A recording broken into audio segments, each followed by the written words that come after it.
नमस्कार. स्वामी श्री या यूट्यूब चॅनलवर मी गणेश घाडीगावकर आपलं हार्दिक स्वागत करीत आहे. मंडळी, आता आपले सण जवळ येत आहेत आणि त्यात करून आता जो पहिला आपला सण येत आहे गतहारी पौर्णिमा अर्थात दीप अमावास्या. हे बघा, हिंदू धर्मामध्ये जेवढे सण आहेत ते सण शास्त्रीय दृष्टिकोनातून फार महत्त्वाचे आहेत, पण आपल्या नवीन पिढीने या सणांचं औचित्य बाजूला सारून एक प्रकारची विटंबना केलेली आहे असं म्हणावं लागेल. सर्व धर्मियांमध्ये जेवढे सण येतात त्या सणांवर कधीही विडंबन होत नाही, कधीही त्याच्यावर विनोद केले जात नाहीत, तर ते संस्कृतीचे पालन करतात. पण याविरुद्ध आपण हिंदू धर्मीय मात्र आपल्या सणांवर विडंबन करू लागलो आहे, त्यावर विनोद करू लागलो आहे आणि आपल्या संस्कृतीचा ऱ्हास आपणच करू लागलो आहे. आता हेच बघा ना, दीप अमावास्या जर म्हटली तर दीप अमावास्याबद्दल आपल्या लोकांना माहिती पण नसेल. दीप अमावास्यापेक्षा त्यांना जर गटारी अमावास्या म्हटली तर ते लगेच लक्षात येईल. आणि गटारी अमावास्या एवढ्यासाठीच लोकांनी नाव दिलं आहे की त्या दिवशी मनसोक्त दारू प्या, मनसोक्त मांसाहार करा आणि मनसोक्त गटारामध्ये लोळा, आणि त्यालाच आपल्या लोकांनी गटारी अमावास्या म्हटलेली आहे. पण वस्तुतः ही अमावास्या सर्व अमावास्यांमध्ये श्रेष्ठ अमावास्या मानली जाते, कारण याला दीप अमावास्या पण म्हणतात. आणिच याच अमावास्येला दीपपूजन करण्याचा आपल्या हिंदू धर्मामध्ये प्रघात आहे.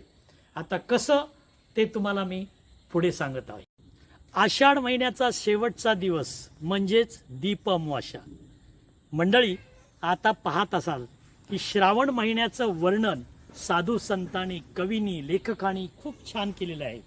संपूर्ण निसर्ग हिरवागार होऊन अतिशय समृद्ध वातावरण आपल्याला पाहायला मिळते ते या श्रावण महिन्यामध्येच. अशा या श्रावण महिन्याची सुरुवात या दीप अमावास्येनेच होते, म्हणजेच तुम्ही म्हणत असलेली गटारी अमावास्या. तर या दीप अमावास्याबद्दल आपण थोडीशी माहिती जाणून घेऊ. दीप अमावास्या म्हणजे दिव्याची पूजा. आपल्या कुठल्याही देवपूजेमध्ये दिव्याला अतिशय महत्त्वाचं स्थान दिलं गेलं आहे. दिव्याच्या पूजेशिवाय कुठलाही मंगल विधी होत नाही, कारण दिवा हा अंधकार नाहीसा करतो आणि तेजोमयी ज्ञानाचा प्रकाश देतो, म्हणून दिव्याला महत्त्व दिलेलं आहे. आणि या दिव्यांची पूजा करण्याचा महत्त्वाचा दिवस म्हणजेच ही दीप अमावास्या. तर याची नेमकी पूजा कशी करायची ते मी तुम्हाला सांगतो. आपल्या घरामध्ये अनेक प्रकारचे दिवे असतात. आता गणपती बाप्पा जवळ येणार आहे म्हणजे त्याच्यासमोर पण आपण समई तेवत ठेवतो. असे कितीतरी दिवे आपल्या घरामध्ये असतात. तर या सर्व दिव्यांना या अमावास्येच्या दिवशी बाहेर काढून ते घासून पुसून स्वच्छ करायला सांगितलेलं आहे. आणि पुढे असं म्हटलेलं आहे की सकाळी किंवा तिन्ही सांजेच्या वेळी आपल्या घरामध्ये चौरंग असेल किंवा पाट असेल तर त्या ठिकाणी त्या पाटावर लाल वस्त्र किंवा लाल कपडा अंथरून ते आपल्या घरातील असलेले दिवे स्वच्छ धुवून पुसून मांडणी करायची आहे. आणि मग या दिव्यांमध्ये तूप घालून किंवा तेल घालून प्रत्येक दिव्यामध्ये 2-2 वाती घालून ते प्रज्वलित करायचे आहेत.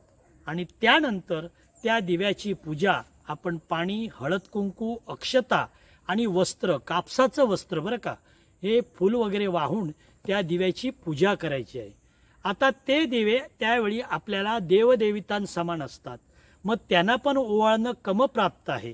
मग अशा वेळी काय करायचं, आपण कणकीचे दिवे 2 बनवायचे आहेत. कणकीचे म्हणजे आपल्या घरामध्ये जे गव्हाचं पीठ असेल त्यामध्ये थोडीशी हळद टाकायची, मीठ मात्र वापरू नका, ही कटाक्षाने सूचना आहे. आणि ते कणकीचे दिवे केल्यानंतर त्याच्यामध्ये मात्र तुम्हाला तूप घालायचं आहे आणि ते तुपाने वाती प्रज्वलित करून या बाकीच्या दिव्यांना ओवाळायचं आहे. इतर ज्या दिव्यांचं पूजन झालेलं आहे त्यामध्ये आपण तेल घातलं तरी चालेल, पण कणकीचे दिवे जे आपण ओवाळणार आहोत त्यामध्ये मात्र तुम्हाला तूप घालायचं आहे आणि ते प्रज्वलित करून आपण त्या दिव्यांना ओवाळायचं आहे. आणि त्यावेळी आपल्याला प्रार्थना म्हणायची आहे, शुभं करोति कल्याणम, अशी आरोग्यम धनसंपदा, शत्रुबुद्धी विनाशाय दीपज्योती नमोस्तुते. मंडळी, दिव्यांचं पूजन केल्यानंतर आणखी एक गोष्ट तुम्हाला करायची आहे, ती म्हणजे आपल्या मुलांचं औक्षण. खरं म्हणजे आपण ज्यावेळी आपल्या मुलांचा वाढदिवस असतो त्यावेळी औक्षण करतो, पण त्याही पलीकडे उद्याची येणारी दीप अमावास्या आहे. या अमावास्येला मुलांना औक्षण करण्यासाठी आपल्या हिंदू संस्कृती धर्माने सांगितलेलं आहे. कारण आपली मुलं, मग तो मुलगा असो किंवा मुलगी असो, मुलं हे आपल्या पुढे वंशाचे दिवे म्हटले जातात. आपण ऐकतो ना, वंशाचा दिवा. तर वंशाचे दिवे असल्यामुळे त्यांना सुद्धा मुलांना यावेळी औक्षण करायचं आहे. आता ते औक्षण मात्र करतेवेळी तुम्हाला परत कणकीचे 2 दिवे बनवायचे आहेत आणि त्या कणकीच्या दिव्यामध्ये मात्र तूप घालायचं नाही आहे, तर त्यामध्ये तेलच वापरायचं आहे. त्या दिव्यांची पूजा नाही करायची आहे.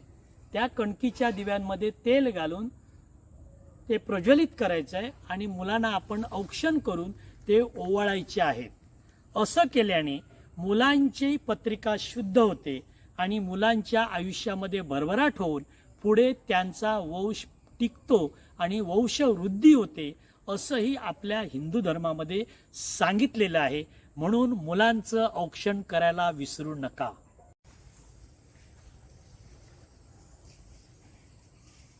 अजून एक, या दीप अमावास्येचं अजून एक महत्त्व आहे. ज्यांच्या जन्मपत्रिकेमध्ये पितृदोष सांगितलेला आहे अशांना आणि ज्यांचं पितृदोष नसेल त्यांनाही हा एक उपाय करायला हरकत नाही. या दीप अमावास्येचं औचित्य साधून ज्यावेळी आपण सकाळी आंघोळ कराल, आंघोळ झाल्यानंतर आपलं अंग ओलं असतेच वेळी आपल्याला तर्पण करायचं आहे. तर्पण म्हणजे आपल्या पितरांच्या नावाने आपल्याला एक अर्घ द्यायचं आहे पाण्याचं. आता त्या पाण्यामध्ये जर तुम्हाला काळे तीळ वापरता आले तर अधिक उत्तम, आणि जर काळे तीळ आपल्याकडे नसतील तर नुसतं पाण्याचं तुम्हाला अर्घ द्यायचं आहे. आता इथे एक सूचना द्यावीशी वाटते. ज्यांचे आई वडील असतील त्यांनी मात्र आपल्या पितरांना, म्हणजे आजोबा आजी जे काही पित्र आपले गेलेले आहेत त्यांना अर्घ देतेवेळी सरळ अशा हाताने पाणी किंवा ते अर्घ द्यायचं आहे. त्याला आपण तर्पण म्हणतो. आणि ज्यांचे आई वडील नसतील त्यांनी मात्र ते पाणी किंवा ते तर्पण देतेवेळी या अंगुष्ट्याने पाणी सोडायचं आहे. ही सूचना मात्र लक्षात घ्या. आणि पितृदेवो भव असं म्हणून ते 3 वेळा पाणी सोडायचं आहे. असं केल्याने आपल्या पत्रिकेमधील पितृदोष नाहीसे होतात, किंबहुना पितृदोषांचा जो आपल्याला त्रास भोगावा लागतो तो त्रास सौम्य होऊ शकतो. हे सुद्धा या दीप अमावास्येचं एक अनन्यसाधारण महत्त्व आहे. आषाढ महिना संपल्यानंतर या अमावास्येनंतर चालू होतो श्रावण मास. आणि श्रावण मासाचं वर्णन कित्येक कवींनी केलेलं आहे, लेखकाने केलेलं आहे. श्रावण माशी हर्ष मानसी हिरवळ दाठे चोईकडे. पुढचं वाक्य तुम्हाला नक्कीच येत असणार, कारण ही कविता आपण विसरूच शकत नाही.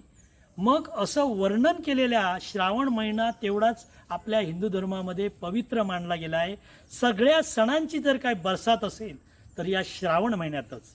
मंडळी, तुम्ही जो काही गटारी अमावास्या म्हणताय आणि आम्ही जी काय दीप अमावास्या सांगतोय, तर या दिवशी लोक मनसोक्त मांसाहार करतात, मद्यपान करतात, बेधुंद होतात आणि तिथून काही मंडळी श्रावण पाळतात. श्रावण पाळतात म्हणजे काय, तर मांसाहार करत नाहीत आणि मद्यपानही करत नाही. याची 2 कारणं आहेत मित्रांनो. बरोबर 1 महिन्यानंतर आपला विघ्नहर्ता बाप्पाचं आगमन व्हायचं असतं आणि या पवित्र देवतेचं पूजन करण्यासाठी आपण शरीराने शुद्ध असावं, या पवित्र हेतूने सुद्धा आपण श्रावण महिन्यामध्ये शाकाहारी राहतो. पण मित्रांनो, आपले प्रत्येक क्षण हे शास्त्राला धरून आहेत. त्याचं हे एक चांगलं उदाहरण आहे. हा जो काळ असतो श्रावण महिन्याचा, आषाढ संपल्यानंतर, हे पशुपक्षी आणि मत्स्य म्हणजे मासे यांचा प्रजोत्पादन करण्याचा काळ असतो. मासे सुद्धा यावेळी अंडी घालत असतात, पशुपक्ष्यांचं मिलन होत असतं आणि पुढील त्यांचं प्रजोत्पादन होत असतं. अशावेळी त्यांचं मटण, मच्छी किंवा त्यांचं आपण खाद्यामध्ये उपयोग करणं निसर्गतः अमान्य आहे. याची 2 कारणं आहेत. एक तर त्यांचा वंश आपण कुठेतरी थांबवतो आहे, ही एक गोष्ट आहे. आणि दुसरी गोष्ट, अशावेळी हे मत्स्य किंवा अशा पशुपक्ष्यांचं मांस शास्त्रीय दृष्टिकोनातून शरीराला पोषक नाही. आपल्या शरीरामध्ये त्यावेळी त्रास होऊ शकतो आणि कित्येकांना तर पोटांचे विकार होऊन अगदी कॅन्सरसारख्या रोगाला बळी पडावं लागतं. म्हणूनच आपल्या हिंदू धर्मामध्ये किमान वर्षातून एकदा श्रावण महिन्यामध्ये तरी शाकाहार करा असं सांगितलेलं आहे. म्हणूनच याला असं नाव आहे गतहारी अमावास्या. पण आम्ही लोकांनी गतहारीचं गटारी केलं. आता गतहारी म्हणजे गेल्या वेळी जेवढं आपण वर्षभरात हारी म्हणजे नको असलेलं सुद्धा जे अन्न टाकलेलं आहे त्याचा आपण ह्या महिन्यामध्ये त्याग करायचा आहे. अशा दृष्टिकोनातून त्याला गतहारी अमावास्या असं म्हटलेलं आहे.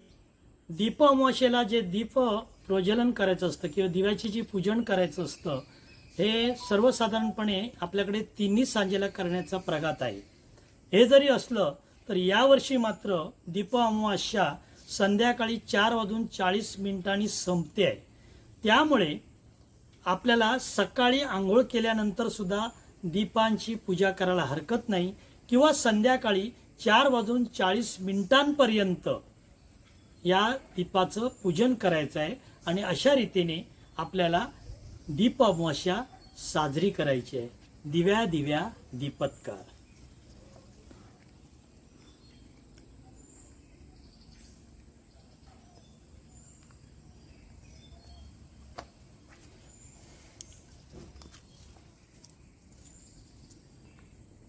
तर मंडळी, मला असं वाटते की आजच्या या व्हिडिओमध्ये तुम्हाला गतहारी अमावास्या म्हणजेच दीप अमावास्या याबद्दल माहिती मिळाली असेल आणि मला खात्री आहे की आपण यावेळेपासून गटारी अमावास्या न म्हणता सरळ सरळ आपण दीप अमावास्या किंवा गतहारी अमावास्या असं म्हणूया.